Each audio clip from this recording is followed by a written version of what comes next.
मेरी छोटी बेटी पीहू ने बड़े भरे मन से अपने पापा से लिपटते हुए पूछा, पापा जल्दी आना। जल्दी आ जाऊंगा बेटा, बहुत जल्दी। मेरी अच्छी गुड़िया, तो मम्मी को तंग बिल्कुल नहीं करना। निखिल ने पीहू को बाहों में भरकर उसके चेहरे पर गिर आई लटों को पीछे धकेलते हुए कहा, अच्छा क्या लाऊं तुम्हारे लिए? कौन सी गुड़िया? कहते कहते उन्होंने पीहू को गोद में उठाया। निखिल की फ्लाइट का समय हो रहा था और नीचे कैब उनका इंतज़ार कर रही थी। पीहू उनकी गोद से उतरकर बड़े बेमन से पास खड़ी हो गई। पापा, बारबी ले आना, पीहू ने रूंधे स्वर से धीरे से कहा। उसकी ऐसी हालत देखकर मैं भी भावुक हो गई। मुझे रोना उसके पापा से बिछुड़ने का नहीं, बल्कि अपना बीता बचपन और अपने पापा के साथ बिताए चंद लम्हों के लिए आ रहा था। मैं भी अपने पापा से बिछुड़ते हुए ऐसा ही कहा करती थी। मेरे पति निखिल ने अपना सूटकेस उठाया और चले गए। गाड़ी में बैठते ही निखिल ने हाथ उठाकर मुझे और पीहू को बाय किया। वह अचानक बिफर पड़ी और धीरे से बोली, बारबी ना भी मिले तो कोई बात नहीं, पर पापा आप जल्दी आ जाना। ना जाने अपने मन पर कितने पत्थर रखकर उसने याचना की होगी। मैं उस पल को सोचते हुए रो पड़ी। उसका यह एकाएक क्षण और बोल मेरे बचपन से कितना मेल खाते थे। मैं भी अपने पापा से बहुत प्यार करती थी। वह जब भी मुझसे कुछ दिनों के लिए बिछुड़ते, मैं घायल हिरनी की तरह इधर उधर सारे घर में चक्कर लगाती। मम्मी मेरी भावनाओं को समझकर भी नहीं समझना चाहती थी। पापा के बिना सब कुछ थम सा जाता था। बरामदे से कमरे में आते ही पीहू जोर जोर से रोने लगी और पापा के साथ जाने की जिद करने लगी। मैं भी अपनी माँ की तरह जोर का तमाचा मारकर अपनी बेटी को चुप करा सकती थी, क्योंकि मैं बचपन में जब भी ऐसी जिद करती तो मम्मी जोर से तमाचा मारकर कहती, मैं मर गई हूँ क्या जो पापा के साथ जाने की रट लगाए बैठी हो? पापा नहीं होंगे तो क्या कोई काम नहीं होगा, खाना नहीं मिलेगा? जानती थी कि पापा के बिना जीने का क्या महत्व होता है। इसीलिए मैंने कसकर अपनी बेटी को बाहों में भींच लिया और उसके साथ बेडरूम में आ गई। रोते रोते वह तो सो गई, पर मेरा रोना जैसे गले में ही अटक कर रह गया। मैं किसके सामने रोऊं? मुझे अब कौन बहलाने फुसलाने वाला है? मेरे बचपन का सूर्यास्त तो सूर्योदय से पहले ही हो चुका था। उसको थपकियां देते देते मैं भी उसके साथ बिस्तर में लेट गई। मैं अपनी यादों से बचना चाहती थी। आज फिर पापा की धुंधली यादों के तार मेरे अतीत की स्मृतियों से जुड़ गए। पिछले 16 वर्षों से ऐसा कोई दिन नहीं गया था जिस दिन मैंने पापा को याद ना किया हो। मेरे वजूद के निर्माता भी थे और मेरी यादों का सहारा भी। उनकी गोद में पली बढ़ी, प्यार में नहाई, उनकी ठंडी मीठी छाँव के नीचे खुद को कितना सुरक्षित महसूस करती थी। मुझसे आज कोई जीवन की तमाम सुख सुविधाओं में अपनी इच्छा से कोई एक वस्तु चुनने का अवसर दे तो मैं अपने पापा को ही चुनूं। ना जाने किन हालात में होंगे बेचारे, पता नहीं हैं भी या। 5 वर्ष पहले अपनी विदाई पर पापा की कितनी कमी महसूस हो रही थी, यह मुझे ही पता है। लोग समझते थे कि मैं मम्मी से बिछुड़ने के गम में रो रही हूँ, पर अपने उन आंसुओं का रहस्य किसको बताती जो केवल पापा की याद में ही थे। मम्मी के सामने तो पापा के बारे में कुछ भी बोलने पर पाबंदियाँ थीं। मेरी उदासी का कारण किसी की समझ में नहीं आ सकता था। काश कहीं से पापा आ जाए और मुझे कसकर गले लगा ले, किंतु ऐसा केवल मूवी में होता है, वास्तविक दुनिया में नहीं। उनका भोला, मायूस और बेबस चेहरा आज भी मेरे दिमाग में जैसा का तैसा समाया हुआ था। जब मैंने उन्हें आखिरी बार कोर्ट में देखा था, मैं पापा पापा चिल्लाती रह गई, मगर मेरी पुकार सुनने वाला वहाँ कोई नहीं था। मुझसे किसी ने पूछा तक नहीं कि मैं क्या चाहती हूँ, किसके पास रहना चाहती हूँ। शायद मुझे यह अधिकार ही नहीं था कि अपनी बात कह सकूँ। मम्मी मुझे ज़बरदस्ती वहाँ से कार में बिठाकर ले गई। मैं पिछले शीशे से पापा को देखती रही। वह एकदम अकेले पार्किंग के पास पीपल के पेड़ का सहारा लिए मुझे बेबसी से देखते रहे थे। उनकी आंखों में लाचारी के आंसू थे। मेरे दिल का वह कोना आज भी खाली पड़ा है, जहाँ कभी पापा की तस्वीर टंगा करती थी। ना जाने क्यों मैं पथराई आंखों से आज भी उनसे मिलने की अधूरी सी उम्मीद लगाए बैठी हूँ। पापा से बिछुड़ते ही आस्था के दिल पर पड़े घाव फिर से ताज़ा हो गए। जब से मैंने होश संभाला, पापा को उदास और मायूसी पाया था। जब भी वह ऑफिस से आते, मैं सारे काम छोड़कर उनसे लिपट जाती। वह मुझे गोदी में उठाकर घुमाने ले जाते। वह अपना दुख छिपाने के लिए मुझसे बात करते, जिसे मैं कभी समझ ही न सकी। उनके साथ मुझे एक सुखद अनुभूति का एहसास होता था तथा मेरी मुस्कुराहट से उनकी आंखों की चमक दुगनी हो जाती थी। जब तक मैंने उनके दिल का दर्द समझती, बहुत देर हो चुकी थी। मम्मी स्वभाव से ही गर्म एवं तीखी थी। दोनों की बातें होती तो मम्मी का स्वर ज़रूरत से ज़्यादा तेज हो जाता और पापा का धीमा होते होते शांत हो जाता। फिर दोनों अलग अलग कमरों में चले जाते।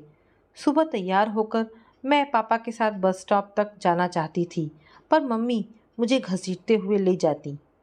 मैं पापा को याचना भरी नज़रों से देखती तो वो धीमे से हाथ हिला पाते, जबरन उड़ी हुई मुस्कान के साथ। मैं जब भी स्कूल से आती, मम्मी अपनी सहेलियों के साथ ताश और किटी पार्टी में व्यस्त होती और कभी व्यस्त ना होती तो टेलीफोन पर बात करने में लगी रहती। एक बार मैं होमवर्क करते हुए कुछ पूछने के लिए मम्मी के कमरे में चली गई थी तो मुझे देखते ही वो बरस पड़ी और दरवाजे पर दस्तक देकर आने की हिदायत दे डाली। अपने ही घर में मैं पराई होकर रह गई थी। एक दिन स्कूल से आई तो देखा मम्मी किसी अंकल से हॉल में बैठी हंस हंस कर बातें कर रही थी। मेरे आते ही वे दोनों खामोश हो गए। मुझे बहुत अटपटा सा लगा। मैं अपने कमरे में जाने लगी तो मम्मी ने जोर से कहा, आंसू कहाँ जा रही हो? हेलो कहो अंकल को, चाचा जी हैं तुम्हारे। मैंने धीरे से हेलो कहा और अपने कमरे में चली गई। मैंने उनको इससे पहले कभी नहीं देखा था। थोड़ी देर में मम्मी ने मुझे बुलाया, आंसू जल्दी से फ्रेश होकर आ जाओ, अंकल खाने पर इंतज़ार कर रहे हैं। मैं टेबल पर आ गई। मुझे देखते ही मम्मी बोली, आंसू कपड़े कौन बदलेगा? मम्मा आया किचन से नहीं आई, फिर मुझे पता नहीं कौन से। तुम कपड़े खुद नहीं बदल सकती क्या? अब तुम बड़ी हो गई हो, अपना काम खुद करना सीखो। मेरी समझ में नहीं आया कि एक दिन में मैं बड़ी कैसे हो गई हूँ। चलो अब खाना खा लो। मम्मी अंकल की प्लेट में ज़बरदस्ती खाना डालकर खाने का आग्रह करती और मुस्कुराकर बातें भी करती रही थी। मैं उन दोनों को भेद भरी नज़रों से देखती रही तो मम्मी मेरी तरफ कठोर निगाहों से देखा। मैं समझ चुकी थी कि मुझे अपना खाना खुद ही परोसना पड़ेगा। मैंने अपनी प्लेट में खाना डाला और अपने कमरे में जाने लगी। हमारे घर पर जब भी कोई आता था, मुझे अपने कमरे में भेज दिया जाता था। मैं टीवी देखते देखते खाना खाती रहती थी। वहाँ नहीं बेटा, अंकल वहाँ आराम करेंगे। मम्मा प्लीज़ बस एक कार्टून। मैंने याचना भरी नज़र से उन्हें देखा। कहा ना आंसू? नो, मम्मी ने डांटते हुए कहा, जो मुझे अच्छा नहीं लगा। खाने के बाद अंकल उस कमरे में चले गए तथा मैं और मम्मी दूसरे कमरे में। जब मैं सोकर उठी, मम्मी अंकल के पास चाय ले जा रही थी। अंकल का इस तरह मेरे पापा के कमरे में सोना मुझे अच्छा नहीं लगा। जाने से पहले अंकल ने मुझे ढेर सारी मेरी मनपसंद आइसक्रीम दी। मेरी पसंद की आइसक्रीम का अंकल को कैसे पता चला, यह एक सवाल था। वक्त बीतता गया। अंकल का हमारे घर आना जाना जारी रहा। जिस दिन भी अंकल हमारे घर आते, मम्मी उनके ज़्यादा करीब हो जाती और मुझसे दूर। मैं अब तक इस बात को जान चुकी थी कि मम्मी और अंकल को मेरा उनके आसपास रहना अच्छा नहीं लगता था। एक दिन पापा ऑफिस से जल्दी आ गए। मैं टीवी देख रही थी। पापा को ऑफिस के काम से टूर पर जाना था। आते ही उन्होंने पूछा, आंसू मम्मी कहाँ है? बाहर गई हैं अंकल के साथ, थोड़ी देर में आ जाएंगी। कौन अंकल? तुम्हारे मामा जी। उत्सुकतावश उन्होंने पूछा। मामा जी नहीं, चाचा जी। चाचा जी? केशव आया है क्या? पापा ने बाथरूम में फ्रेश होते हुए पूछा। नहीं, केशव चाचा जी नहीं, कोई और है अंकल। मैं नाम नहीं जानती, पर कभी कभी आते रहते हैं, मैंने भोलेपन से कहा। अच्छा कहकर पापा चुप हो गए और अपने कमरे में जाकर तैयारी करने लगे। मैं पापा के पास पानी लेकर आ गई। जिस दिन पापा मेरे सामने जाते, मुझे अच्छा नहीं लगता था। मैं उनके आसपास घूमती रहती थी। पापा कहाँ जा रहे हो? मैं उदास हो गई। कब तक आओगे? जयपुर जा रहा हूँ मेरी आंसू, लगभग 1 हफ्ते तो लग ही जाएंगी। मेरे लिए क्या लाओगे? मैंने पापा के गले में पीछे से बाहें डालते हुए पूछा। क्या चाहिए मेरी आंसू को? पापा ने पैकिंग छोड़कर मेरे सिर पर हाथ फेरते हुए पूछा। मैं क्या कहती, फिर उदास होकर कहा, आप जल्दी आ जाना पापा, रोज़ फ़ोन करना। हाँ आंसू, मैं रोज़ फ़ोन करूँगा, तुम उदास नहीं होना। कहते कहते मुझे गोदी में उठाकर वह हॉल में आ गए। तब तक मम्मी भी आ चुकी थी। आते ही उन्होंने पूछा, कब आए? तुम कहाँ गई थी? पापा ने सीधे सवाल पूछा। क्यों, तुमसे पूछे बिना कहीं नहीं जा सकती क्या? मम्मी ने तल्ख लहजे में कहा। तुम्हारे साथ और कौन था? आस्था बता रही थी कि कोई चाचा जी आए हैं। हाँ, अजीत आया था। फिर मेरी तरफ देखती हुई बोली, तुम जाओ यहाँ से, कहकर मेरी बाह पकड़कर कमरे से निकाल दिया, जैसे बताकर मैंने उनका कोई राज खोल दिया हो। कौन अजीत? मैं तो इसको नहीं जानता। तुम जानोगे भी तो कैसे? घर पर रहो तो तुम्हें पता चले। कमाल है, पापा तुनक्कर बोले। मैं ही अपने भाई को नहीं पहचानूंगा। यह अजीत पहले भी यहाँ आता था क्या? तुमने तो कभी बताया नहीं। तुम मेरे सभी दोस्तों और घर वालों को जानते हो क्या? तुम्हारे घर वाले आस्था के चाचा जी कैसे हो गए? शायद चाचा जी कहने से तुम्हारे संबंधों पर आँच नहीं आएगी। आस्था अब बड़ी हो रही है, लोग पूछेंगे तो बात दबी रहेगी। क्यों? और तब तक उनके बेडरूम का दरवाज़ा बंद हो गया। उस दिन अंदर क्या क्या बातें होती रही यह तो पता नहीं, पर पापा जयपुर नहीं गए। धीरे धीरे उनके संबंध बद से बदतर होते गए। वे एक दूसरे से बात भी नहीं करते थे। मुझे पापा से सहानुभूति थी।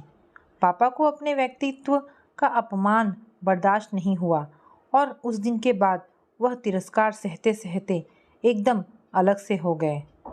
मम्मी का स्वभाव उनके प्रति और भी ज़्यादा अन्यायपूर्ण हो गया। एक अनजान व्यक्ति की तरह वह घर में आते और चले जाते। अपने ही घर में वह उपेक्षित और दयनीय होकर रह गए थे।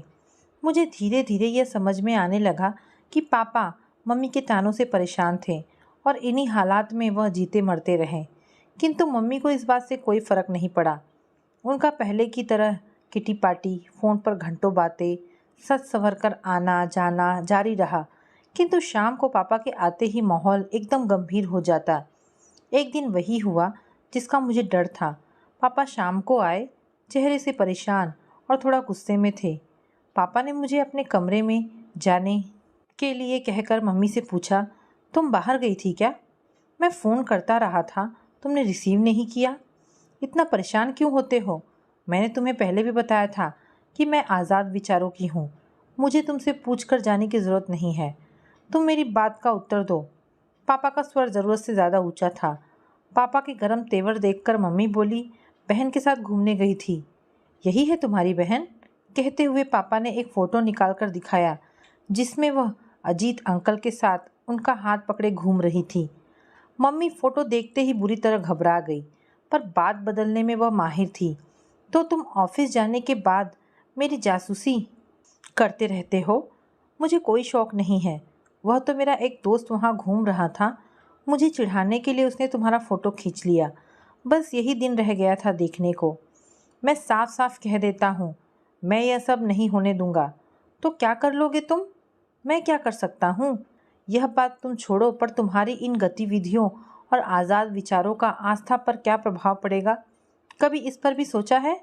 तुम्हें यही सब करना है, कहीं और जाकर रहो, समझी? क्यों?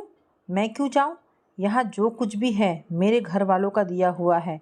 जाना है तो तुम जाओगे, मैं नहीं। यहाँ रहना है तो ठीक से रहो। और उसी गर्मा गर्मी में पापा ने अपना बैग उठाया और बाहर जाने लगे।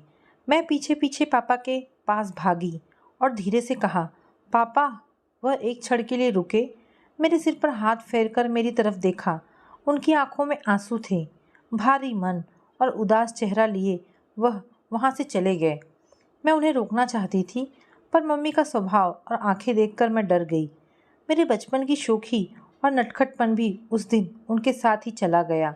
मैं सारा समय उनके वियोग में तड़पती रही और कर भी क्या सकती थी। मेरे अपने पापा मुझसे दूर चले गए थे। एक दिन मैंने पापा को स्कूल की पार्किंग में इंतज़ार करते पाया। बस से उतरते ही मैंने उन्हें देख लिया था।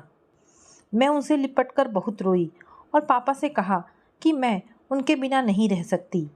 मम्मी को पता नहीं कैसे इस बात का पता चल गया। उस दिन के बाद वही स्कूल लेने और छोड़ने जाती। बातों बातों में मुझे उन्होंने कई बार जतला दिया कि मेरी सुरक्षा को वह चिंतित रहती हैं।